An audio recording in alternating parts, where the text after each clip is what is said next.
اللہ تعالیٰ اپنے بندوں پر حد سے زیادہ پریشانی، مصیبت، بیماری، دکھ درد نہیں دیتا، بندہ جتنا سہ سکتا ہے اتنا ہی دیتا۔ ایک شخص حضور کی بارگاہ میں حاضر ہوا، عرض کیا کہ میں اللہ اور اس کے رسول سے بہت محبت کرتا ہوں، عشق کا دعویٰ ایک طرف سے ہو رہا ہے۔ حضور نے فرمایا، دعویٰ عشق ہو تو مصیبتوں کے لیے اپنے دامن کو پسار لو۔ ان خیالات کا اظہار مولانا صوفی ارشد چشتی ابوالعلی سجادہ نشین خانقاہ صوفیہ ابوالعلیہ نے آج مریدین و متقدین و عقیدت مندوں کو مخاطب کرتے ہوئے خانقاہ عالیہ کمان ایلچی بیگ منڈی میرالم میں کیا۔ طاقت سے زیادہ بوجھ نہیں ڈالتا۔ اس کا آسان سا ترجمہ یہ ہے کہ خالق کائنات جو ہے کسی کی طاقت سے زیادہ اس کے اوپر جو ہے بوجھ نہیں ڈالتا، یعنی کہ نہیں آزماتا۔ تکلیفیں اگر انسان کے پاس آتی ہے تو وہ من جانب اللہ ہوتی ہے۔ اللہ جب مسلمانوں کو پیدا کیا ہے تو ایک شخص حضور پاک علیہ الصلوۃ والتسلیم کی بارگاہ بے کس پناہ میں حاضر ہوا اور گزار ہوا کہ اللہ کے رسول صلی اللہ علیہ وسلم، میں اللہ اس کے رسول سے بہت محبت کرتا ہوں۔ سبحان اللہ۔ بات ایک طرفہ ہے، عشق کا دعویٰ ایک طرف سے ہو رہا ہے کہ میں اللہ اس کے رسول سے بہت محبت کرتا ہوں، تو اب دوسری طرف سے میرے آقا سرکار دو عالم صلی اللہ علیہ وسلم کا ارشاد آپ سماعت فرمائے۔ میرے آقا فرماتے ہیں جب اگر دعویٰ عشق ہے کہ اللہ اس کے رسول سے محبت کرتے ہو تو مصیبتوں اور بلاؤں کے لیے اپنے دامن کو پسار لو۔ مصیبتوں اور بلاؤں کے لیے، مصیبتوں کے لیے اپنے دامن کو پسار لو۔ کیا مطلب؟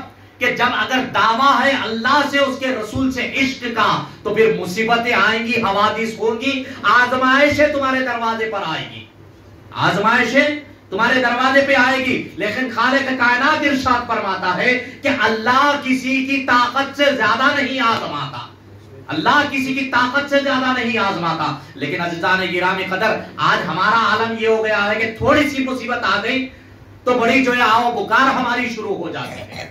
تھوڑی سی تکلیف اگر آ جاتی ہے تو ہم جو ہے نا حد سے زیادہ پکارنے لگ جاتے ہیں کہ یہ مصیبتیں میرے ہی لیے کیوں ہیں، یہ مصیبتیں میرے ہی لیے کیوں ہیں کہ میری دعائیں قبول نہیں ہوتی، میری مصیبتیں دور نہیں ہوتی۔ تو عزیزان گرامی قدر، ایک وقت وہ آتا ہے کہ جو ہے اللہ کے حضور ایک بندہ جو ہے گڑ گڑانے لگ جاتا ہے، دعائیں کرتا ہے، مناجات کرتا ہے، رونے لگ جاتا ہے، جی شب بیداری کرتا ہے، پانچوں وقت کی پابندی کرتا ہے، ہر نماز میں دعا کرتا ہے، ہر لمحہ اللہ کے حضور اپنی تکالیف کو لے کر جو ہے حاضر ہو جاتا ہے کہ مولا رب قدیر میری تکلیفوں کو دور فرما دے۔ ایک دوسرا وہ ہوتا ہے کہ ہاتھ اٹھاتا نہیں کہ اس کی دعائیں قبول ہو جاتی ہیں، ہاتھ اٹھاتا نہیں کہ اس کی دعائیں قبول ہو جاتی ہیں۔ تو فرشتے خالق کائنات کی بارگاہ بے کس پناہ میں عرض کرتے ہیں کہ مولا رب قدیر یہ ابھی ہاتھ اٹھایا نہیں، تو نے اس کو عطا کر دیا۔ تو اللہ فرماتا ہے کہ مجھے اس کا مانگنا پسند نہیں ہے۔ اب یہ بڑی نقصان دہ بات ہے کہ اللہ کو جس کا مانگنا پسند نہیں ہے، اللہ فرماتا ہے اس کو عطا کر دو، اس کو دے دو۔ فرشتے عرض کرتے ہیں کہ مولا یہ سال ہاں سال سے گڑ گڑا رہا ہے، یہ تڑپ رہا ہے، ہار و بکار کر رہا ہے، تیرے بارگاہ میں جو ہے اتنا تڑپ رہا ہے کہ ہم فرشتوں میں جو ہے نا بے چینی کی کیفیت پھیل گئی ہے کہ مولا رب قدیر تو اسے عطا کیوں نہیں کرتا۔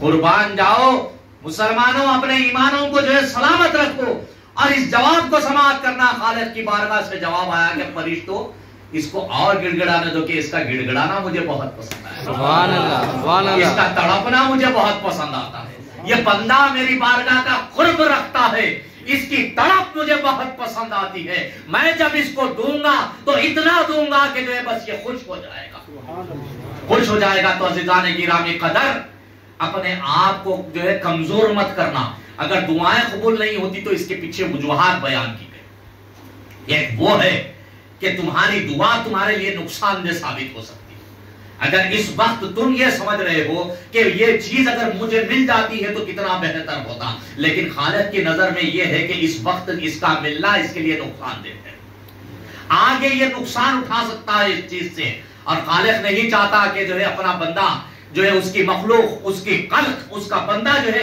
کوئی کسی قسم کے نقصان میں پڑے، کیونکہ میرے آقا سرکار دو عالم صلی اللہ تعالیٰ علیہ وسلم ارشاد فرماتے ہیں کہ اللہ رب العزت بندے سے ایک ماں جتنی محبت کرتی ہے اس سے 70 گنا زیادہ خالق محبت فرماتا ہے، 70 گنا زیادہ اللہ بندے سے محبت فرماتا ہے، لیکن تم نہیں سمجھتے، یقینی طور پہ ہم نہیں سمجھتے کہ اللہ ہم سے کتنی محبت کرتا ہے۔ عزیزان گرامی، اپنے ایمانوں کو ٹٹول کر دیکھو کہ اگر خالق ہم سے محبت نہ کرتا تو ہم مسلمان نہ ہوتے۔ یہ سب سے بڑا اس کا احسان عظیم تو ہم پہ یہ ہے کہ اس نے ہم کو امت محمدی میں مسلمان بنا کر پیدا فرمایا ہے۔ اگر مسلمان نہ ہوتے تو پھر کہاں ہوتے؟ سوچو تو صحیح۔ یہ کتنے معبودوں کے سامنے جھکنے والے ہوتے، پتھر کو معبود مانتے، جانور کو معبود مانتے، شجر کو معبود مانتے، حجر کو معبود مانتے، نہ جانے کن کن چیزوں کو جو ہے ہم معبود مانتے۔ لیکن اس خالق کا احسان ہم پہ یہ ہوا کہ اس نے ہمیں اپنے سامنے سجدہ کرنے والا بنا دیا، کہ اس نے ہمیں جو ہے اپنے سامنے والا سجدہ کرنے والا بنا دیا۔